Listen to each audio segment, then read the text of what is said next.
Hello dear students, welcome to my science academy. हम पढ़ रहे हैं बीएससी पार्ट सेकेंड ईयर की mathematical physics and special theory of relativity. और आज का हमारा टॉपिक है चरों की पृथक्करण विधि का उपयोग करके त्रिविमीय निर्देशांकों में लाप्लास समीकरण का व्यापक हल। तो स्टार्ट करते हैं कि जो त्रिविमीय निर्देशांक है उसमें जो लाप्लास समीकरण का हल है तो वो हम लाप्लास समीकरण को त्रिविमीय निर्देश तंत्र में जो लिखें जो होता है nabla square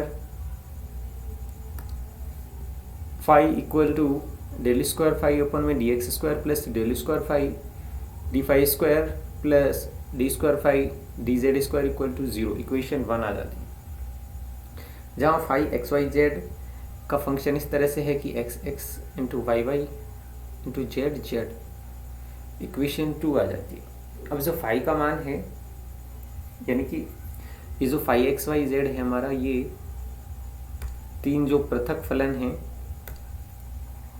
x x Y Y और जेड जेड, इन तीनों के गुणनफल के बराबर होते हैं। तो इसे इक्वेशन हम 2 दे लेते हैं। अब जो फाई का मान है हम समीकरण 1 में रख के और एक्स वाई जेड का भाग दे के प्राप्त कर सकते हैं। तो एक्स डबल डैश अपन में x plus y double dash अपन में y plus z double dash अपन में जेड इक्वल टू 0। इक्वेशन 3 आ जाती है। अब चूंकि ये जो इक्वेशन 3 है उसमें प्रत्येक पद अलग अलग एक स्वतंत्र चर का फलन है, जो कि स्वतंत्र चर क्या होता है कि अन्य चरों से प्रभावित नहीं होता। और ये जो इक्वेशन 3 है इसमें प्रत्येक पद स्वयं में एक नियतांक के बराबर होता है।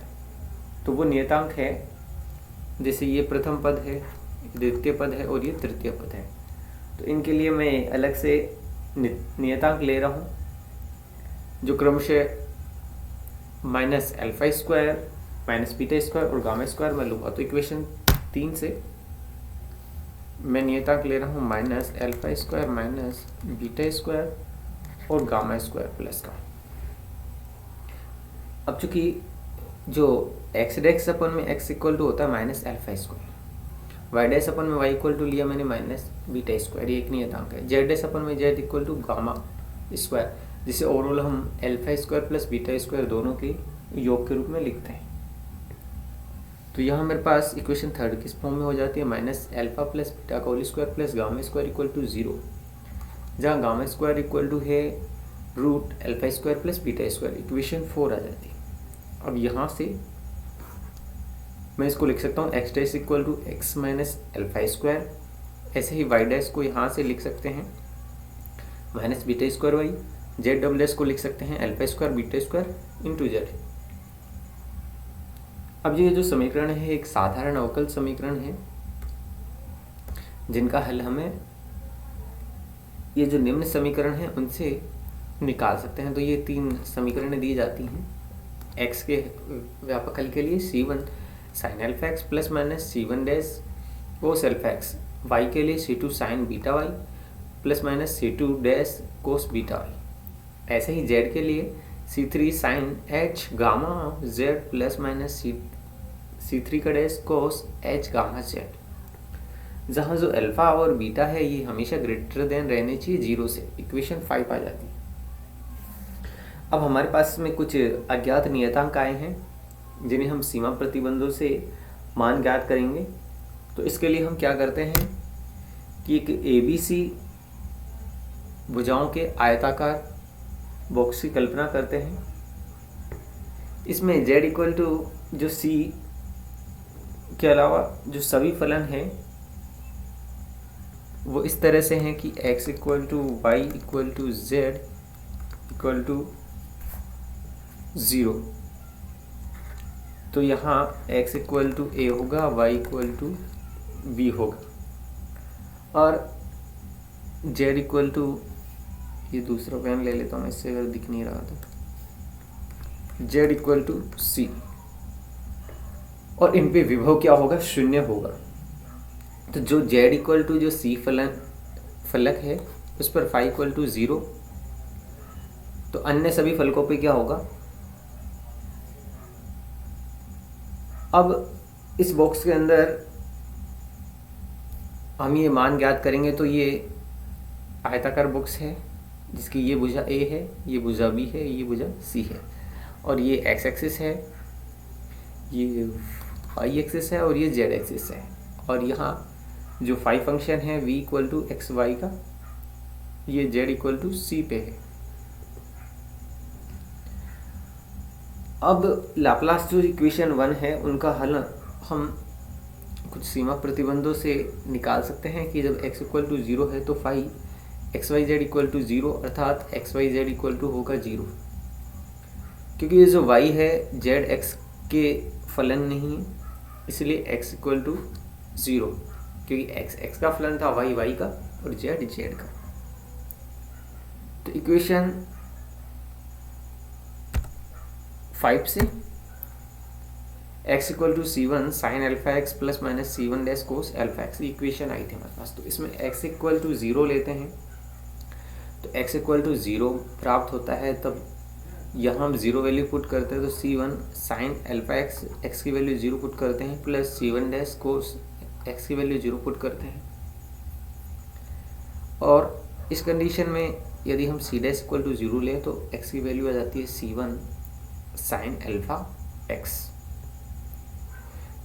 यानी कि ये यहाँ से जब इसको हम सोल्व करते हैं तो ये हमारे पास जो कोस 0 की वैल्यू क्या आती है 1 आती है। तो यहाँ ये ओवरऑल हिस्सा क्या हो जाता है 0, तो C1 डैश की वैल्यू क्या आ जाती है हमारे पास 0।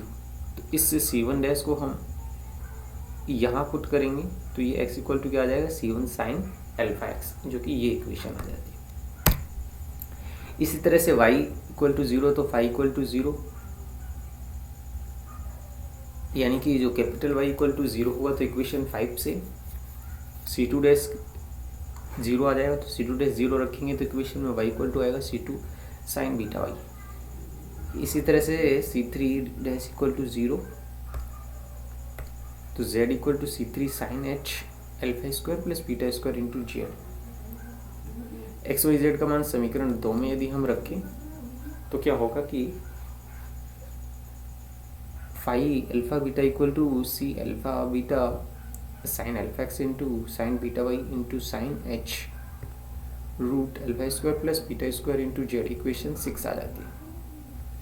और यहाँ जो अल्फा और बीटा के मान हैं दो सीमा प्रतिबंधों से हम ज्ञात कर सकते हैं, एक तो x इक्वल टू ए लें और एक इस पे जो फाई की वैल्यू होगी 0 होगी। तो यहाँ हम ये मान लेते हैं, तो इक्वेशन 6 से क्या होगा 0 equal to C alpha sine beta, और अगर ऐसा है तो साइन अल्फा एक का मान क्या होगा 0 होगा। तो अल्फा इक्वल टू होगा एन पाई, यानी कि साइन का 0 मान कहाँ होता है जब एन पाई के रूप में, इसका जो थीटा है एन पाई के रूप में होता है। तो alpha equal to n pi upon में ए, जहाँ एन की वैल्यू 0 से लेके इन्फिनिटी तक हो सकती है।